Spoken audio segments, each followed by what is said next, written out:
Sean todos bienvenidos aquí nuevamente a este video donde vamos a poder seguir comentando y analizando las escrituras.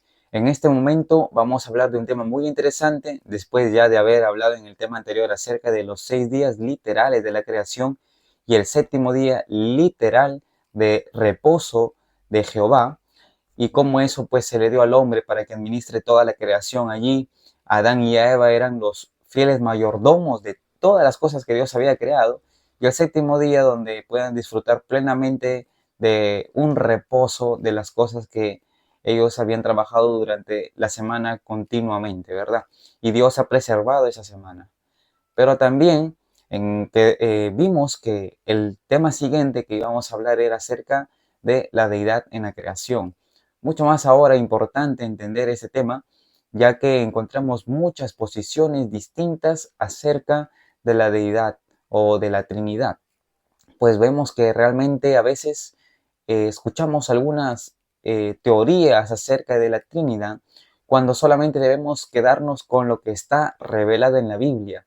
Porque antes de empezar con el tema, quiero decir que Dios a veces nos da algunos conceptos en las Escrituras, nos da algunos conceptos de verdad, mas no explica cómo es ese concepto. Y este es un ejemplo del concepto de la Trinidad o deidad o divinidad, como algunos quieran llamarle. Entonces, cómo ese concepto de Trinidad, deidad o divinidad está allí, Padre, Hijo, Espíritu Santo, pero no sabemos la explicación.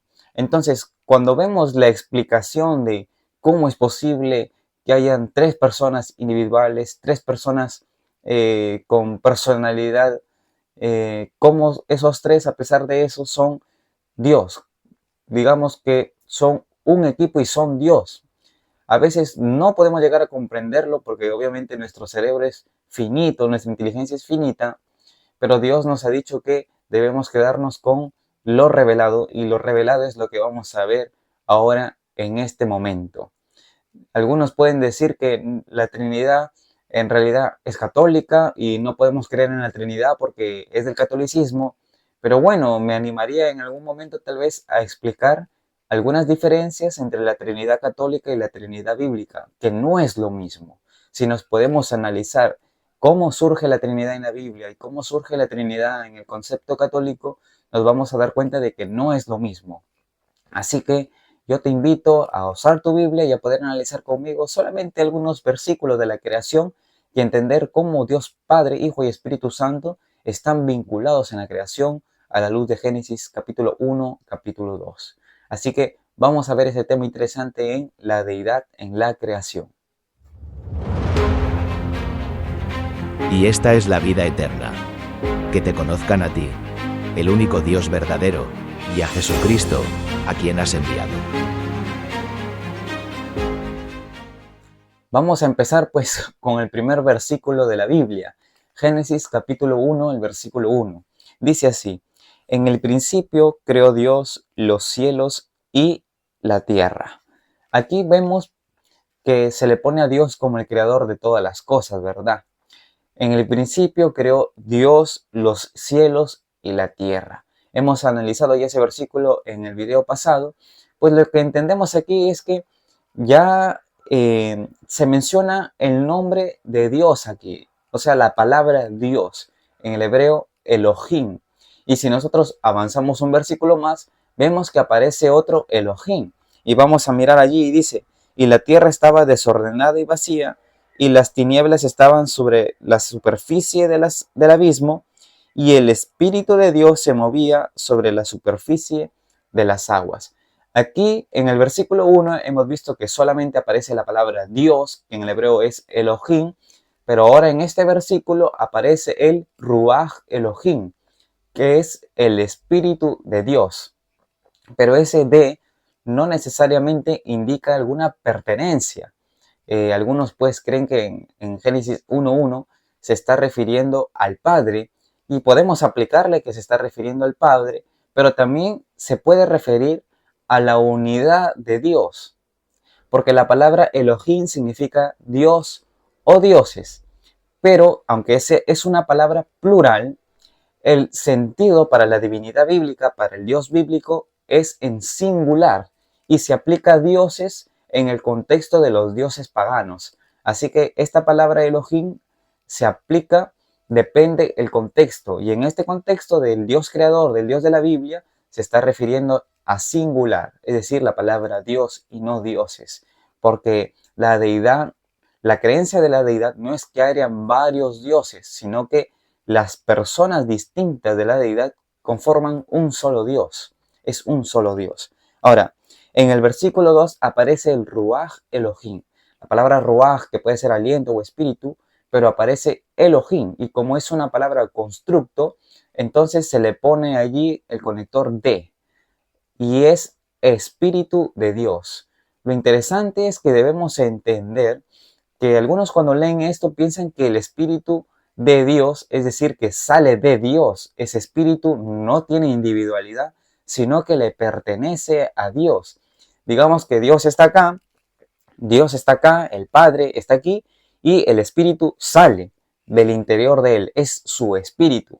Son algunas expresiones que vemos en la Biblia, como contristar al Espíritu Santo, por ejemplo, en el Nuevo Testamento, y en el Antiguo Testamento se habla de que, por ejemplo, quebrantaron su Santo Espíritu, ¿no?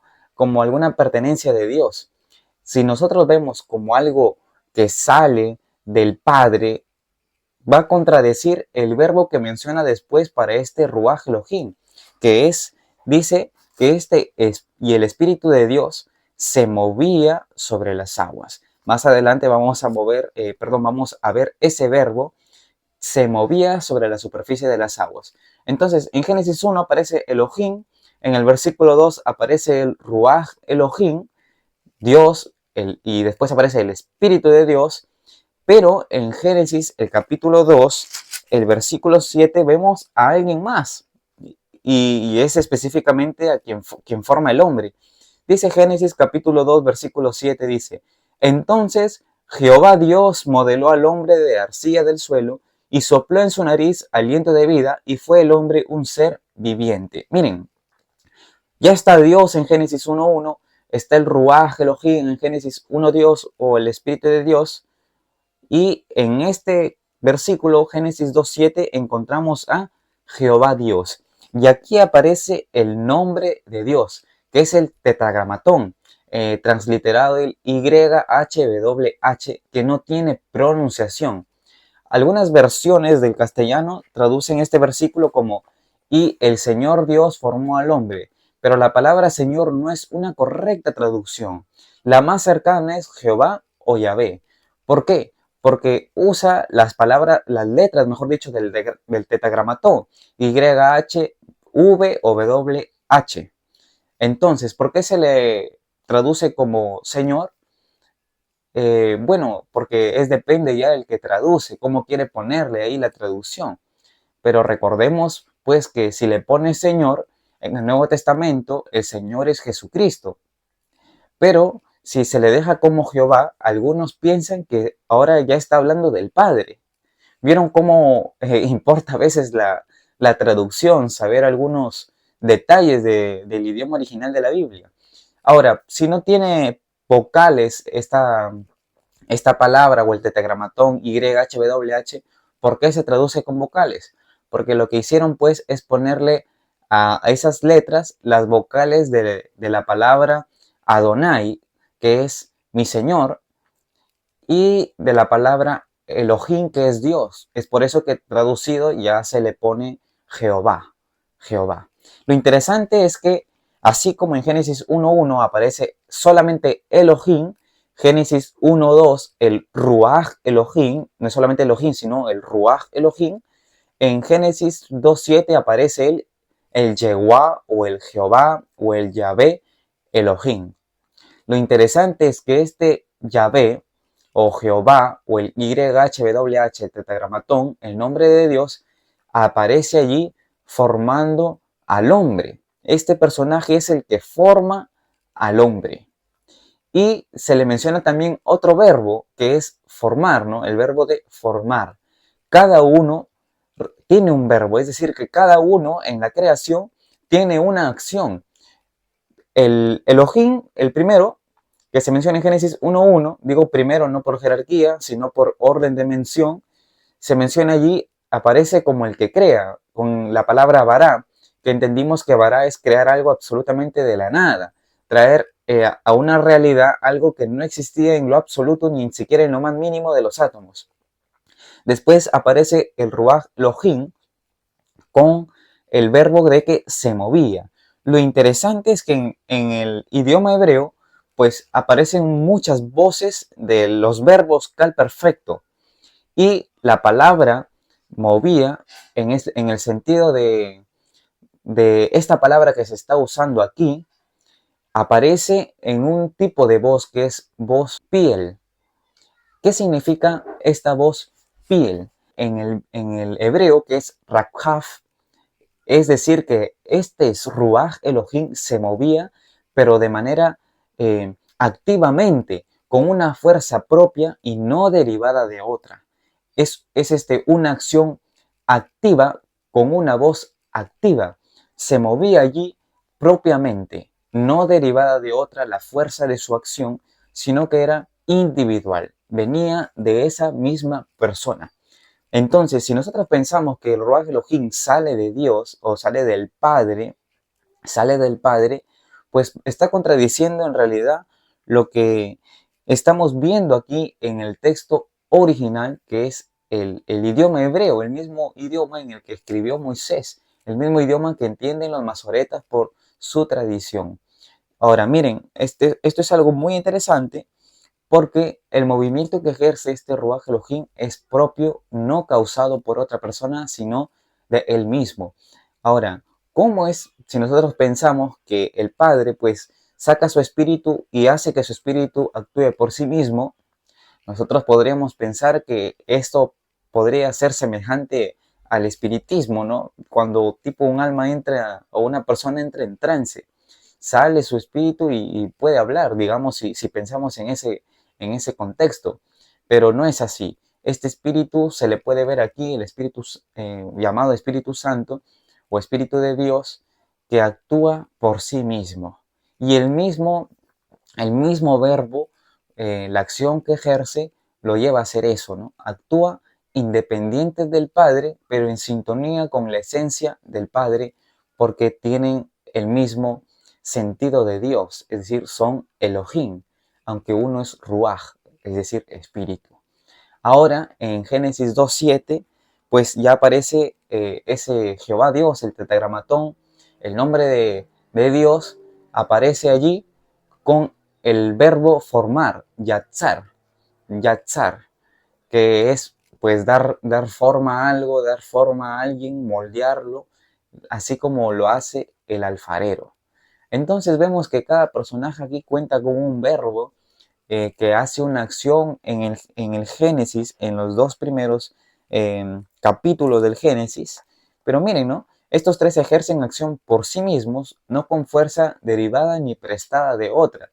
No es que el Jehová Elohim tiene fuerza prestada del Padre, ni el Ruach Elohim fuerza prestada del Jehová Elohim, ni de Elohim, sino que cada uno tiene su propia fuerza, porque obviamente los tres son Elohim, son el mismo Elohim.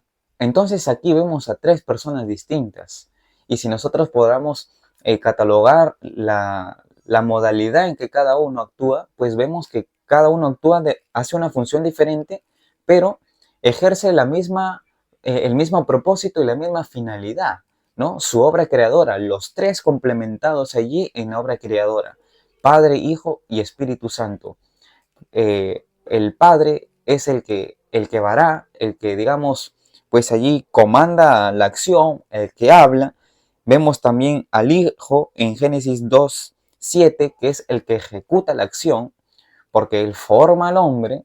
Y vemos pues allí en Job, por ejemplo, el capítulo 33, vamos a leer el libro de Job, algo rápido, el capítulo 33, el versículo 4, donde vemos que es el Espíritu el que vivifica en el principio. Dice así: el Espíritu de Dios me hizo y el soplo del Omnipotente me dio vida.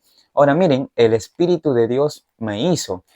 ¿Quién hizo al hombre en Génesis 2:7? Fue el Jehová Elohim, no fue el Ruach Elohim. Pero ahora acá dice que el Espíritu de Dios hizo a Job. nosotros vemos allí un complemento increíble de los nombres, ¿no?, que aparecen siempre en el Nuevo Testamento. Porque a veces dice que, y dijo Jehová Elohim, pero después otras veces dice, en el Nuevo Testamento cita el versículo, pero ahora diciendo, y el Espíritu de Dios dijo. Entonces, ¿cómo es eso? Porque obviamente son la deidad y tienen un complemento único. Y debemos quedarnos allí con lo revelado. Ya para explicar cómo es esto, cómo es el otro, los detalles pequeños, no lo vamos a poder entender porque solamente se nos ha revelado la conclusión de este estudio, que es que hay tres personas en la deidad: Padre, Hijo y Espíritu Santo. Ninguna deriva de otra, pero sí cada uno cumple su función. Otro detalle más es que cuando van a crear al hombre, en Génesis, el capítulo 1, el versículo 26, dice así: entonces dijo Dios. Miren, ¿quién habla? El Elohim. Probablemente es el Padre o probablemente se está refiriendo a todos. Ahora, ¿por qué ahora pensamos que se está refiriendo a todos? Porque dice Elohim, dice Dios, el Dios verdadero dice, hagamos.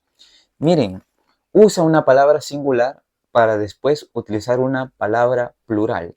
Entonces dijo Dios, el Elohim, que es singular en el sentido del Dios verdadero bíblico, Dios con D mayúscula, Dios, la deidad, la divinidad, dijo, hagamos. El término nacer, que es un término plural, hagamos al hombre a nuestra imagen y a nuestra semejanza.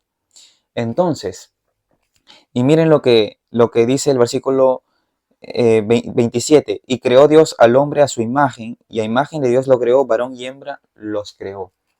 Entonces, hagamos, cuando se está refiriendo hagamos, se está refiriendo pues al Padre que está hablando, pero también al Hijo que ejecuta la orden. En Génesis 2:7 se ven los detalles de cómo forma el hombre. Y aquí vemos pues al Espíritu vivificando, porque Él es el quien da vida, y todos involucrados en la creación. Así como están involucrados en la creación, también están involucrados en la redención.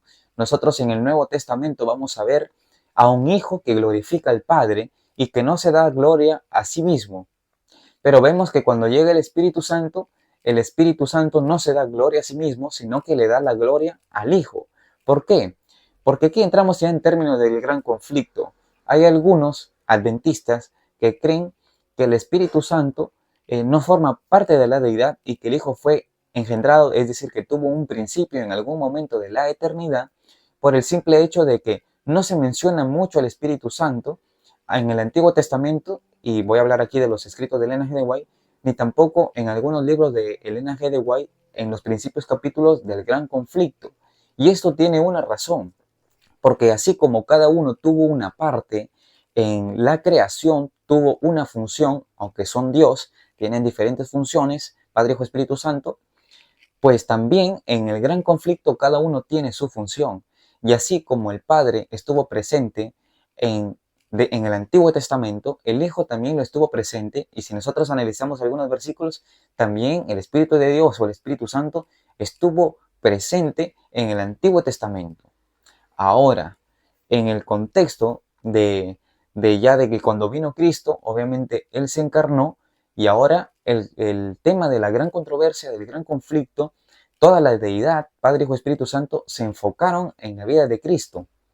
Un, un hijo, Dios Hijo, que estaba allí como hombre humano, siendo asistido por el Espíritu Santo para que pueda vencer, porque Él fue lleno del Espíritu Santo. Toda la plenitud de Dios estaba en Él por medio del Espíritu Santo, y es el que lo ayudó a vencer, obviamente, el pecado, porque Él se aferró a su Padre, y la presencia del Padre estaba con Él a través del Espíritu Santo, ¿no? Y lo mismo sucede cuando Cristo va. Él usa muchos verbos en en Juan, cuando envía al Consolador, que Él guiaría, conduciría, nos invitaría, muchos verbos de presencia personal, individual, con criterio y pensamiento propio. Entonces, nosotros entendemos pues que cada uno aparece en un momento exacto y definido en la historia de este gran conflicto.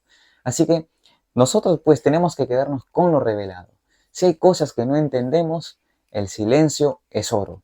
Nosotros entendemos que hay Padre, Hijo y Espíritu Santo, pero explicar cada uno de ellos su naturaleza ya es un tema muy grande que no es nuestra prioridad en este momento. Nuestra prioridad es predicar el mensaje del tercer ángel, la justicia por la fe, la justicia de Cristo, y poder levantar la cruz de Cristo para que todos lo miren. Así que enfoquémonos en este mensaje, y si tenemos dudas acerca de esto, pidámosle a Dios humildad para poder ser asistidos por el Espíritu de verdad, el Espíritu Santo, para que nos conduzca a la palabra de Dios y poder analizarla bien, estudiarla bien y no ir más allá de lo revelado, porque toda especulación que hay en la mente que va más allá de lo revelado puede llevarnos a creer por lógica, digámosle así, de que lo que estamos creyendo está mal y no es así. Así que mejor quedémonos con lo revelado y expliquemos siempre cómo está con lo revelado. ¿Alguna representación para explicar la divinidad, la Trinidad o la deidad? Pues prefiero no hacerla, simplemente que Dios es Padre, es Hijo y es Espíritu Santo. Tres personas distintas, pero son deidad, como se le menciona a Israel. Oye, oh Israel, Jehová tu Dios, uno es. Pero esa palabra uno indica una unidad por el mismo término de la palabra Ejad. Así que estudiemos la Biblia, enfoquémonos en eso, pero entendamos también que la deidad, Padre, Hijo, Espíritu Santo, estuvieron involucrados en la creación y ahora en este momento están involucrados en la redención del hombre. Así que cuando Cristo venga, todos los misterios van a ser sacados a la luz y ahí vamos a poder comprender mucho más acerca de este tema.